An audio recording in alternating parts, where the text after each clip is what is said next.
Hi everybody, I'm Starla. I'm Mick. And we are Our Family Plays Games. Yeah! And we're back again with another top 5 on BGG. Here we go!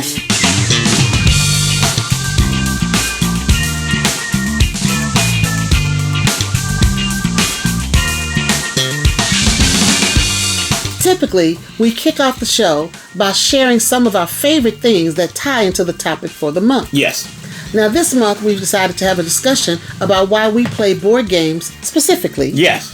And why people play board games in general. Yeah. Board games are popular because they offer something that's increasingly hard to find in modern life. Meaningful, face-to-face interaction that is fun, engaging, and unplugged. Some of the biggest reasons people play board games, they bring people together. Board games create a reason for people to sit down around the table and talk, laugh, compete, and share an experience. There's a game for almost everyone. All types of themes, mechanics, and just a variety of subjects. They provide a sense of accomplishment. They create memorable experiences. Board games offer an escape. They encourage creativity and learning. They work across all generations. They give people a community. It's about the cafes, the conventions, the meetups, the designers, reviewers, content creators, and the online community. And last but not least, they give people the permission to play. Sometimes adults don't feel like play is something they have time to do, but a board game gives adults a socially acceptable excuse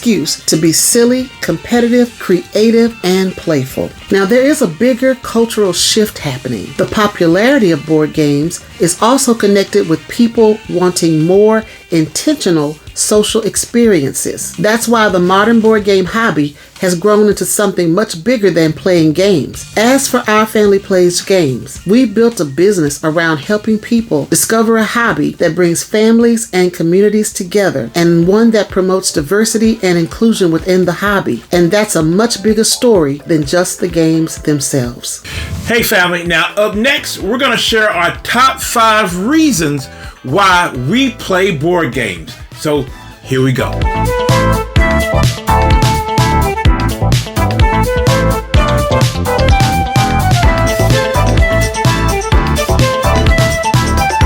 All right, now we play games all the time. All the time. And yes. Sometimes when we tell our family and friends what we do, they think we're crazy. Well, that is so true, but when we tell them the amount of games that we have at our disposal to play, yes, they think we are insane. Yes, they do. Insane. Like we got 5 heads. Yes. Yes. Yeah, so we have to kind of remind people and ourselves, yes, why do we do this? Why do we do this crazy play thing? Games? Why do we do what some people think are for children, or for just for when you have small kids. But it's not that. It's not. No. And there's a good reason why this hobby has grown and why people go to conventions and they have game days and meetups to play games. Yes. There's a lot of reasons, and we're going to tell you our top 5. Now, I did a list. Yes. And you did a list. Yes, I did. And hopefully we don't have any crossovers. We probably will. But if we do, we'll just talk about it. We probably will. Now, guess what? I didn't put my list in alphabetical order this time. Well, you can't. You can't put that. I could have. That would be really weird if you did. Well, I didn't. All right. Yeah, you want me to go first? No, yes, ladies first. Definitely. All right, so the first reason that I can tell you why I choose to play board games is because they are fun. Okay, yeah. They're fun. Yeah. I love, sitting down, opening up the box. That's exciting, seeing what's in it. And then when you sit down to have gameplay and you have a good time, I mean, that's fun. Yeah. I mean, and we're on this planet for such a short period of time. That is you true. got to have some fun time. That is true. That's true. And board games are fun. It's fun. My first one is, I'm going to go from 5 up. Oh, okay. My 5th one is, it's an escape. Yeah. It's an escape because, I mean, we still work and we still have jobs and, it can go long and we have issues that happen. We also have, you have things that happen through life because life be lifing, y'all. Yes. And just to get an escape from that is these games. Take a break from life. It's these games, and you have some trauma here and some craziness there, but luckily these games can give you an escape where you just have about 2, 3, 5, 6 hours to just chill. Just chill. Mm-hmm. Yeah, and just have a good time just playing games. Yeah, that's a good one. Yeah. Now, number 2 on my list. Okay. Now, you always talk about how I'm competitive. Yes. And I'm not an athlete. No. I've never been an athlete. Yeah. But when you play a board game, it gives you a chance to compete. Yes. And we have crossover. Did you say that? We have crossover. It's competition. Yes. And we love competing against each other. Yes, we do. When we play, it is on like Donkey Kong.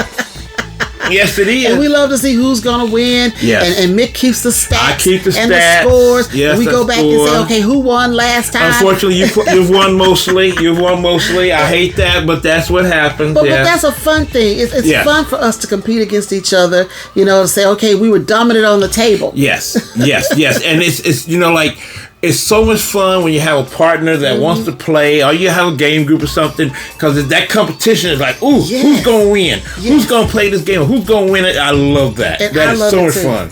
And it keeps the juices going. Yes, it does. Yes, it does. Really it does. All right, so that was our first crossover. That's our crossover, so that was mine, competition. All right, so this is number 3 on my list. Okay. I said nostalgia.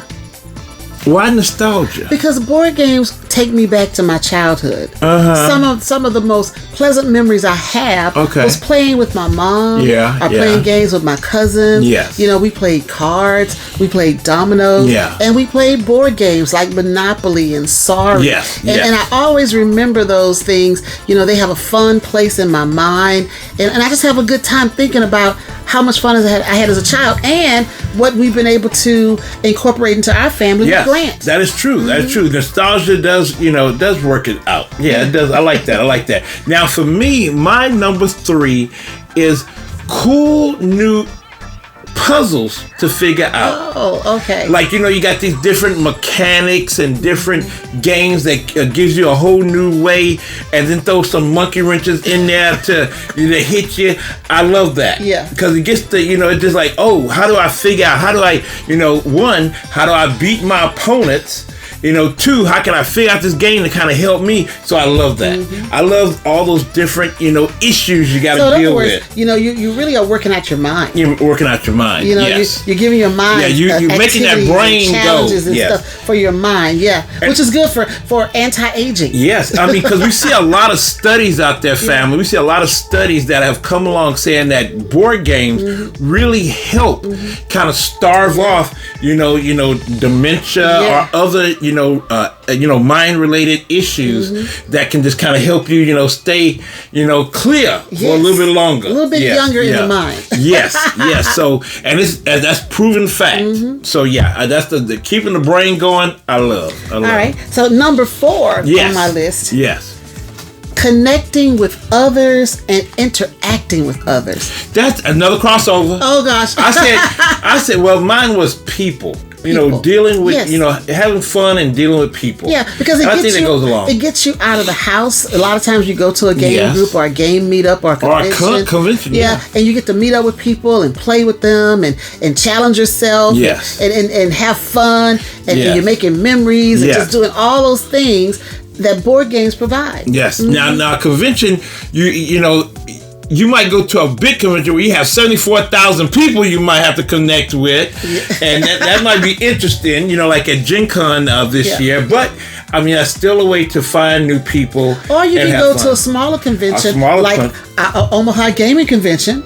Yes. And you have a more intimate setting where you can connect with people and get to know those people on a one-on-one basis. Yes. Play games with them and learn more about them. Our BGG Con. Which is, it's all contained in hotels. That's right. And you can have a lot of fun with that. Exactly. Yes, a lot of fun. Yes. We have a lot of fun at BGG. Right. Yes, a lot of fun. Now, what's your last one? My last one is a crossover for us again, but it's just having fun with everyone. Okay, so that's fun. That's I fun. started with fun. Yeah. So you ended with fun. I think that's another, because I said having fun with everyone, because you can have fun with everyone at the table. You can. You can be a beginner, because we can be bringing somebody in with a gateway game, or we can have some very experienced gamers, and we're playing like a heavyweight game. Yeah. Like we're playing like a board and dice game. Yeah. You know, knocking our brains out, you know. So, but, you know, when you put a game on the table, it's so much fun to just play with everybody at every level that they starting with. It's so much fun. Agree. Even a party game. We games love are party fun. games. Love party games. So, I mean, just that experience, just to have everybody at the table, no matter who or what you are, just having fun. So that's fun. Now, my last one is kind of touches on everything, and I said that it provides an experience, and we've said experience a lot. Yeah, I think that's kind of my because board games are going to provide memories for you, and the experience you have at the table with those other people you're playing with. Yes. You know, you'll remember that, and we need experiences in life, because I mean we're going through this life, and it's a bunch of experiences. You don't want to just sit in your house all the time and have, you know, just house and work. Yes. You know, so for some people it's a sports experience. For some people it may be reading books. For some people it may be something else. You know, but for us it's board games, and it provides experiences, whether you're at a big con or a small con or a game group or just meeting up with your friends to play games. It's those experiences that make life worth living, and board games provide that for us. Yeah, and I think to jump on back of that is like the experiences of certain games. Like you could have playing a certain game, and that game gives you an experience that you're like, oh my God. That's true. You know, just, you know, and there's some games that, you know, I can think of that we've had an experience. Like one that I would treasure all my life, and we were there, is when Grant, when he was a small kid, beat us for the first time with Ticket to Ride. Yes. He was so happy and proud. And we have a picture of that. We do. That he was like, he did like this, and he was so happy that he beat us at Ticket to Ride. I was proud. I was like, oh shoot. I was a little upset, but I was proud though. I was mostly proud that he beat us. And you'll remember that forever. And I remember that forever. And that was so cool. One of my favorite experiences with the board game hobby was when we first got involved, and you found Settlers of Catan. Yes. Yeah.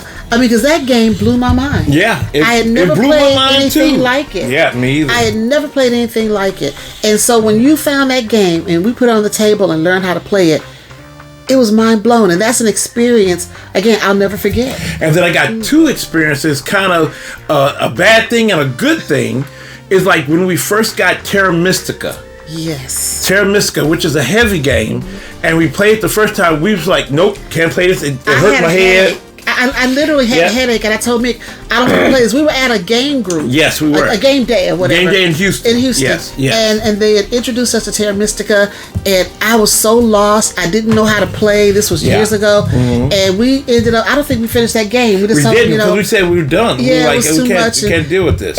But we were determined to learn it, so you bought it. Yes, I went to a Barnes & Noble, and this was years ago, and I found it. It was at a good price, and I bought it, and I said, Starla, look what I got. And she said, what? Terra Mystica? I said, yeah. I said, I think we've been in a hobby another like year or two. Yeah, about a year. About a year or two. And then I said, hey, I think we can handle it now. So that was one of our first heavy games that we dealt with. Yeah. We learned it, played it, and now we love it. Love it. Love it. Love it. So yeah, those experiences are things you'll take with you for years to come. Well, there is a problem with Terra Mystica. What's the problem? There's a problem. It's an experience too, y'all. This is a bad experience. There's no problem. A horrible experience that I am denied. I am told I cannot play with one faction in Terra Mystica, and that's the Wonderful Dwarves. Now, you've really gone personal. This is not the show for this. I cannot play with the dwarves because since they go underneath and they can do so underneath it and stuff, that's the one that beats Starla, and Starla said I can't use them no more because they cheat. They do not cheat. Yes. They do not cheat. Since you've decided to go there with Terra Mystica, the dwarves have been banned. That is the one faction he's not allowed to play. It's wrong. And you know what? But now, that was then.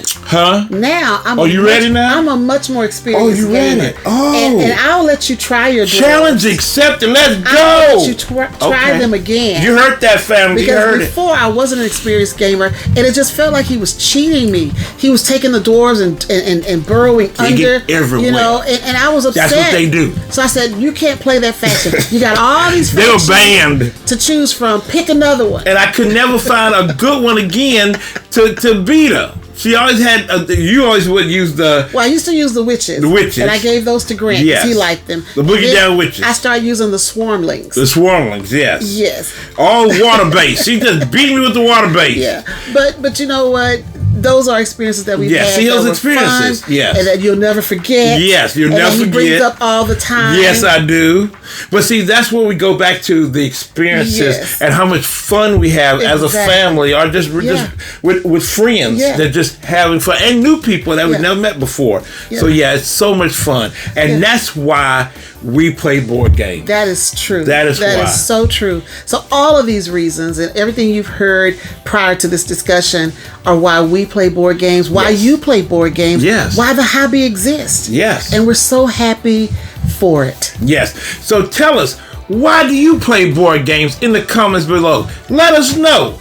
And let's talk about it some more. Yeah. Yes. All right, everybody. I'm Starla. I'm Mick. And we are Our Family Plays Games. Yeah. And we'll see you next month with another Top 5. Bye.